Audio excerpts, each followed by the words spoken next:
Кыргыз Республикасынын президенти Жапаров Садыр.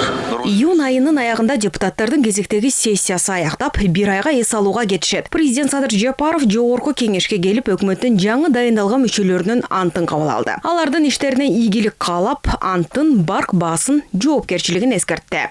Кыргыз Республикасынын конституциясын жана мыйзамдарын ыйык сактоого, өзүмдүн милдеттеримди ак ниет жана таза аткарууга жана Кыргызстан элине кызмат кылууга ант берем. Кыргыз Республикасынын министрлерин кабинетинин төрагасынын орун басарынын кызматына киришип жатып, Кыргыз Республикасынын конституциясын жана мыйзамдарын ыйык сактоого, өзүмдүн милдеттеримди ак ниет жана таза аткарууга жана Кыргызстан элине кызмат кылууга ант берем. Кыргыздын чыныгы эр азаматы ант бергенден кийин берген антын бекем сактаган. Сиздер да Кыргыз элинин наркын сактап, берген антыңарга бек туруп, эл үчүн татыктуу иштеп, кийинки муунга үлгү болгула. Мамлекет башчы өлкөдөгү саясий, социалдык, экономикалык абал жөнүндө маалымат берди. Өлкөбүздөгү эң маанилүү болгон энергетикалык коопсуздукту камсыздоо үчүн быйыл аталган тармакка бюджеттен 12,5 миллиард сом бөлүнүүдө. Салыштыруу үчүн айта кетсек, 2021 жылы энергетикалык коопсуздукка 3,4 миллиард сом эле бөлүнүп берген. Мектептерди, медициналык мекемелерди жана башка жаңы социалдык объектилерди куруу үчүн 13 миллиард сом бөлүнгөн. Бул 2021 жылга караганда дээрлик 2 эсеге көп. Садыр Жапаров энергетика, темир жол тармагындагы ири долбоорлорго дагы токтолду. Ири долбоорлордун бири Камбарата бир кесин курууну колго алып жатабыз. Кытай, Кыргызстан, Өзбекстан темир жолун эмдиги жылы баштайбыз деген жакшы ниет менен биринчи кадамдарыбызды жасадык. Бул ири долбоорлор жүзөгө ашып кетсе, Кумтөр сыяктуу эле ири киреше булактары пайда болот.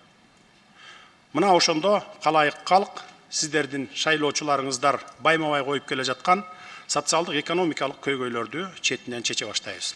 2021 жылдын алгачкы 6 айында салык кызматынан 47 миллиард сом каражат чогулган болсо, 2022 жылдын 6 айынын жыйынтыгында 68,8 миллиард сом киреше топтолду. Ал эми 2021 жылдын январь-июнь айларында бажы кызматына түшкөн кирешенин көлөмү 20 миллиард сом болсо, 2022 жылдын ушул эле 6 айынын ичинде бажы төлөмдөрүнүн кирешесинин жалпы суммасы 31 миллиард сомду түздү. Айырмасын өзүңүздөр көрүп жатасыздар.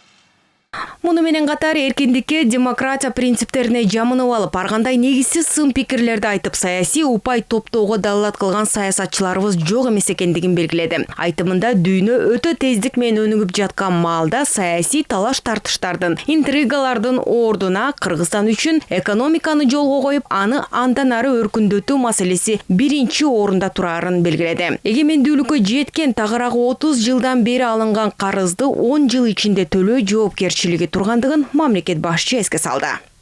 Өлкөнүн сырткы карызын төлөө, каржы булактарын табуу керек деген чоң маселебиз бар. Аны билесиздер. Тагдырдын жазмышы экен, бул чоң көйгөй менин учурума туш келди. Буга чейинки берилген маалыматтарга ылайык, быйыл 23 миллиард сом, эмдиги жылы 25 миллиард сомдун тегерегиндеги сырткы карызды жабуу милдети турат. Алдыдагы 10 жыл ичинде 30 жылдан бери алган карызыбызды төлөшүбүз керек. Төлөй албасак, өзүңүздөргө белгилүү болгондой, өлкөнүн беделине шек келтирет. Урматтуу депутаттар, биз сиздер менен биргеликте салык чогултуу, бажы төлөмдөрүнөн кирешелерди көбөйтүү менен отуруп калбастан, Кумтөр маселесин жолго коюп, мыйзамдаштырып, жалпы бюджетибизге кошумча киреше булагын пайда кылдык. Анын негизинде коомчулуктагы эң негизги 3 кесиптин ээлеринин, мугалимдерибиз, дарыгерлерибиз жана маданий кызматкерлерибиздин айлык акыларын эселеп көтөрүүгө жетиштик. Буга чейин да айттым элем, эми дагы баса белгилеп кетейин. Калган тармактагы бардык кызматкерлердин эмгек акыларын Кудай буюрса, алдыдагы 1 августтан тарта көтөрөбүз деген конкреттүү пландарыбыз бар.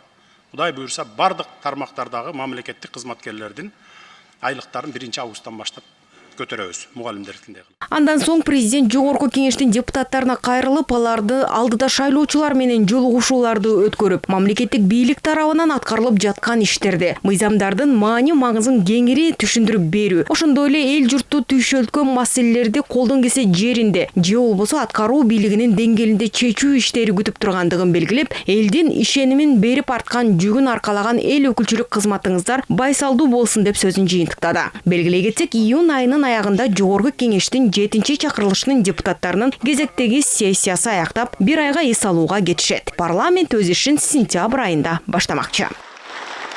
Сүйүн Айтагаева жана Дил Абубакир уулу, ЛТР, Бишкек.